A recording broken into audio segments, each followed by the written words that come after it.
Disney Princess Adventure Stories.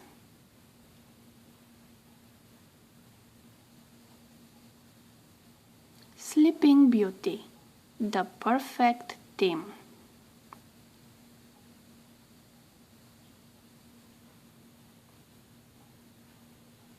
One morning, Prince Philip and Princess Aurora decided to go for a ride.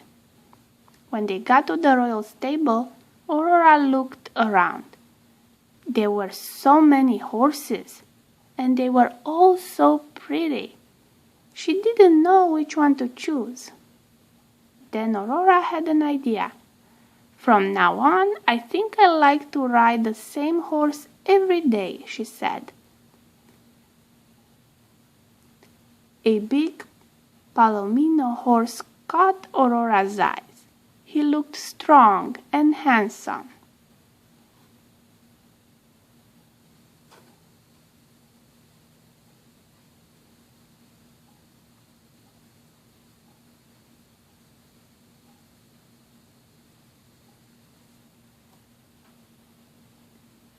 The groom brought the horse out to the ring and put him through the paces.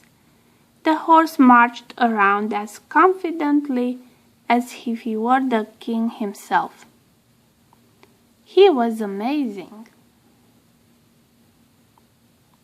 Then Aurora rode him, and she liked the horse even more. "What's his name?" she asked the groom.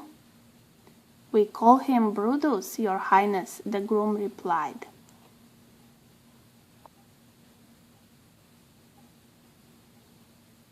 That would not do.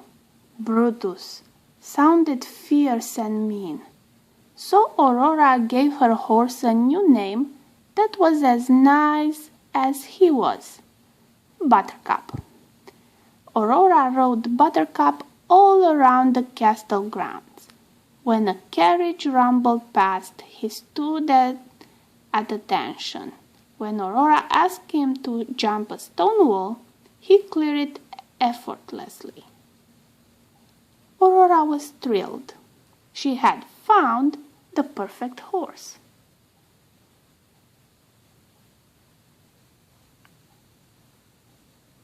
The next day, Aurora decided to ride Buttercup out to the fairy's cottage so they could meet him.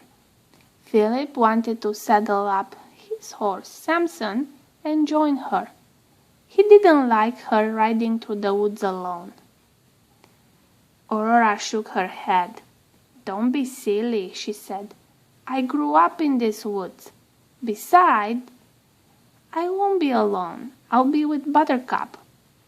We'll take care of each other." Philip knew Aurora was right. He waved goodbye as Aurora and Buttercup trotted off. As Buttercup made his way along the smooth path near the castle, he was confident and brave. But the moment they entered the woods, he became a different horse. His steps slowed to a crawl. He looked nervous. When some of Aurora's woodland friends appeared, Buttercup tried to spin around and run away.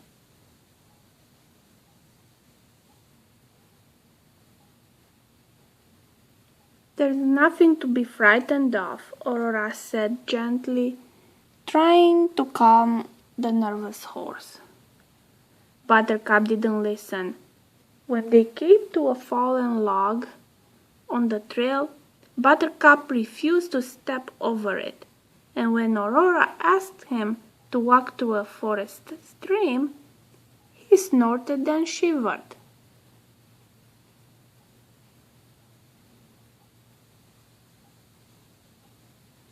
By the time she reached the fairy's cottage, Aurora was very worried. How could a horse who was so brave at the palace be so timid in the woods? Flora, Fauna, and Merryweather, they were so happy when they saw Aurora's new horse. "He's beautiful, dear," Fauna said. Aurora sighed. Buttercup was beautiful. "I just wish "He weren't so afraid," she said sadly. "I'm sure it will be all right," Flora said, smiling. "You'll just need to be patient with him, that's all."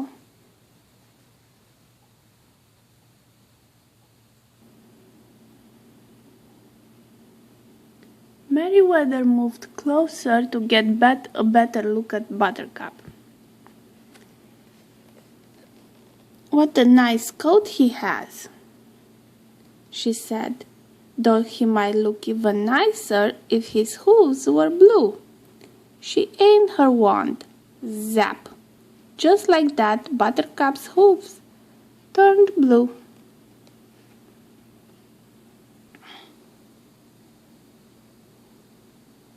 "Don't be silly," Flora exclaimed. "A horse shouldn't have blue hooves. On the other hand, his coat might look prettier in pink." Zap, zap, zap! Back and forth the fairies went, changing Buttercup from blue to pink to green until it was hard to tell what color he was. As Aurora watched her new horse changing colors, she sighed. That didn't seem to frighten him, but a stray leaf fluttering down was as scary as a horse-eating dragon.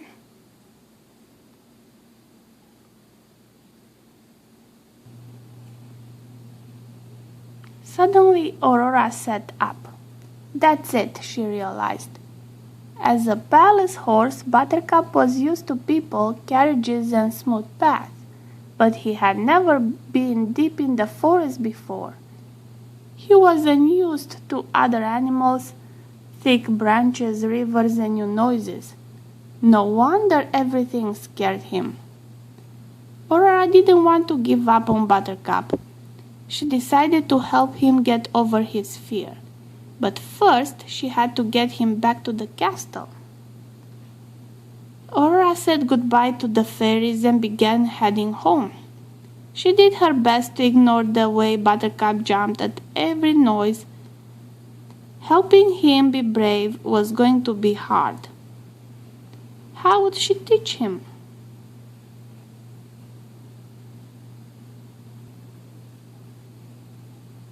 Just then, Buttercup stopped so suddenly that Aurora almost fell off. When she looked at the trail ahead, she gasped in horror.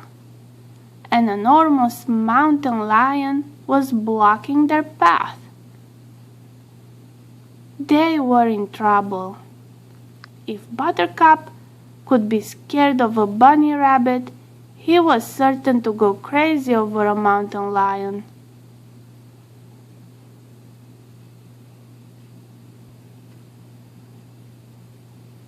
To Aurora's surprise, Buttercup didn't panic. She could tell that he was still scared, but he stood proudly and puffed himself up.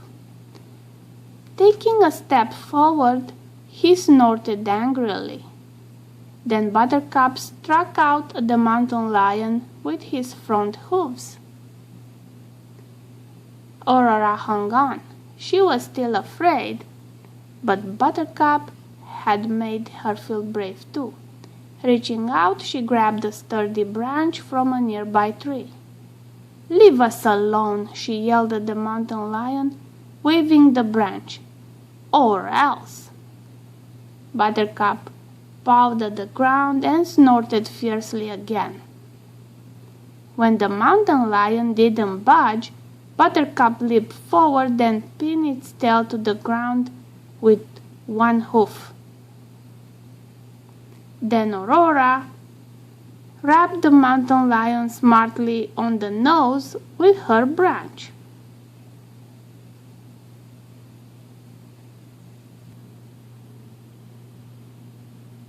The lion didn't like that at all. It let out an embarrassed yawl, then yanked its tail free and raced away into the woods. Aurora was pleased with herself and her horse. Buttercup had been brave when it counted the most. "Come on, Buttercup," she said, giving him a pat. Let's go home. The horse held up his head proudly and pranced off.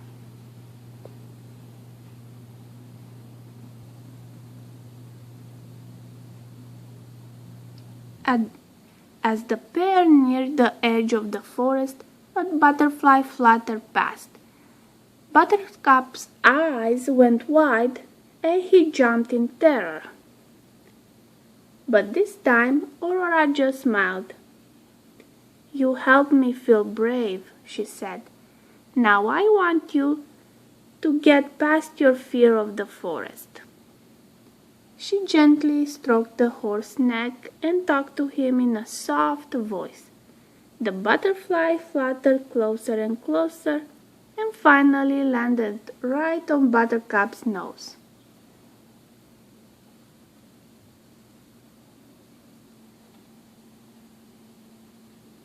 As the butterfly flapped its wings, Buttercup hardly shook at all.